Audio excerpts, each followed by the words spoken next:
11th second terminal examination नवंबर 2024 के हिंदी के बिल्कुल ओरिजिनल क्वेश्चन पेपर को देखेंगे जो आईएएस, आईकॉम और आईए के लिए। ठीक है, इसमें केवल ऑब्जेक्टिव का आंसर हम लोग देखने वाले हैं। ठीक है, एक भी क्वेश्चन का आंसर आपको गलत नहीं मिलेगा, 100% सही उत्तर मिलेगा। यदि आप चैनल पर पहली बार हैं तो चैनल को सब्सक्राइब जरूर कर लीजिए और अपने दोस्तों को भी शेयर जरूर कीजिए। ठीक है, चलिए क्वेश्चन को देखते हैं। वायु प्रक्षेप की दृष्टि से व्यंजनों के कितने भेद होते हैं? तो इसका राइट आंसर हो जाएगा ऑप्शन नंबर ए 2। चलिए फिर 2 नंबर क्वेश्चन को देखेंगे। अयोग वा का अर्थ है, तो इसका राइट आंसर हो जाएगा ऑप्शन नंबर सी। ठीक है, योग ना होने पर भी जो साथ रहे। चलिए फिर 3 नंबर क्वेश्चन को देखेंगे। इसमें दिया हुआ है कि व्यंजन के नीचे हल लगाने का अर्थ है, तो इसका राइट आंसर हो जाएगा 3 का ऑप्शन नंबर बी, व्यंजन में स्वर वर्ण का साथ। चलिए फिर आगे वाला क्वेश्चन हम लोग देखेंगे। 4 नंबर क्वेश्चन में पूछा हुआ है कि निम्न में से कौन वर्ण दंतोष्ट का उच्चारण है? तो इसका राइट आंसर हो जाएगा 4 का ऑप्शन नंबर डी। ठीक है, जो डी होगा उसको लगा लीजिएगा। चलिए 5 नंबर क्वेश्चन को देखेंगे। स्र वर्ण किन वर्णों के मेल से बना है? तो इसका राइट आंसर हो जाएगा 5 का ऑप्शन नंबर ए। ठीक है, चलिए फिर आगे वाला क्वेश्चन हम लोग देखेंगे। 6 नंबर क्वेश्चन में दिया हुआ है कि अर्थ को चमत्कृत या अलंकृत करने वाले अलंकार कौन से हैं? तो इसका राइट आंसर हो जाएगा 6 का ऑप्शन नंबर सी। ठीक है, चलिए फिर 7 नंबर क्वेश्चन को देखेंगे।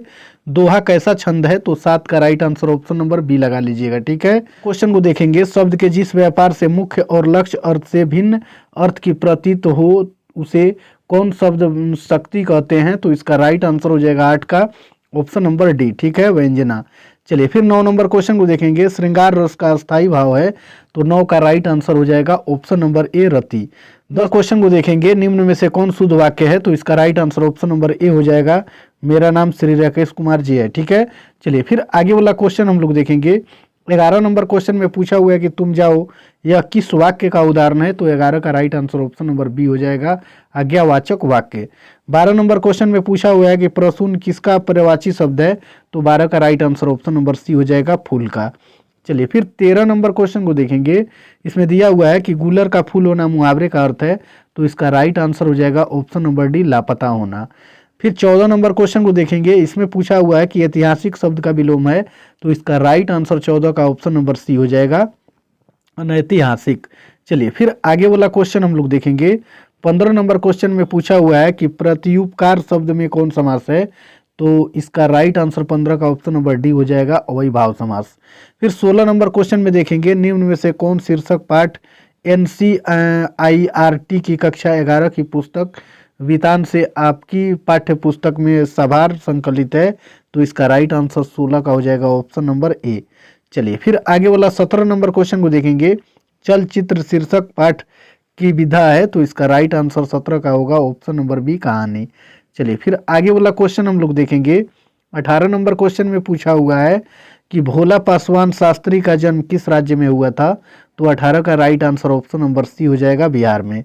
चलिए फिर 19 नंबर क्वेश्चन को देखेंगे। विमान यात्रा के दौरान लेखक भोला पासवान शास्त्री प्राय किस करके दिया है, यहाँ कुछ ढक किया है। ठीक है, तो 19 का राइट आंसर आप लगा लीजिएगा, ऑप्शन नंबर बी। ठीक है, चलिए फिर आगे वाला क्वेश्चन हम लोग देखेंगे।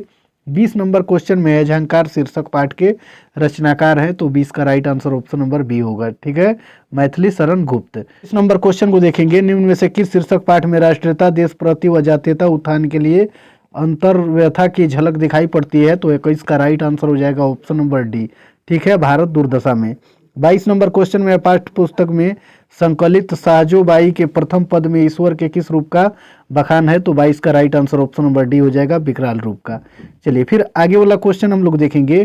23 नंबर क्वेश्चन में पूछा हुआ है कि कर प्रहार, हाँ कर प्रहार तू, भार नहीं यह तो प्यार की एक शीर्षक किस पाठ्य पंक्ति की है?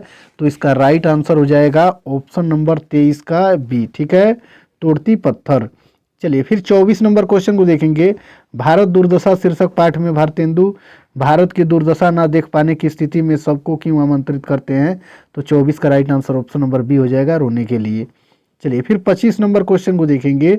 खड़ी बोली को कविता की किस भाषा बनाए जाने का कार्य बड़े पैमाने पर किस युग में हुआ? तो 25 का right answer option number B हो जाएगा, द्विवेदी युग में। ठीक है, चलिए फिर आगे वाला क्वेश्चन हम लोग देखेंगे।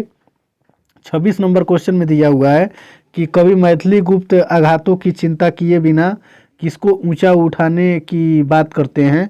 तो 26 का right answer option number B हो जाएगा, झंकार को। 27 नंबर क्वेश्चन में दिया हुआ है कि नरसिंह का मायरा शीर्षक ग्रंथ किसकी रचना है? तो 27 का राइट आंसर हो जाएगा ऑप्शन नंबर बी, मीराबाई की। चलिए फिर 28 नंबर क्वेश्चन को देखेंगे। इसमें दिया हुआ है कि मीरा की तुलना भारतीय साहित्य में किससे की जाती है? तो 28 का राइट आंसर हो जाएगा ऑप्शन नंबर बी, ठीक है, लल गद्दे से, ठीक है। चलिए फिर आगे वाला क्वेश्चन हम लोग देखेंगे। 29 नंबर क्वेश्चन में है, पथेर पंचाली फिल्म घोर आर्थिक संघर्षों के बीच कितने वर्षों में बनकर तैयार हुई? तो 29 का right answer option number C हो जाएगा, 3 वर्षों में। क्वेश्चन में पूछा हुआ है कि मीराबाई ने श्री कृष्ण की उपमा गिरवर से देते हुए स्वयं के लिए कौन सी उपमा दी है? तो इसका right answer option number D हो जाएगा, सुहागा का, ठीक है।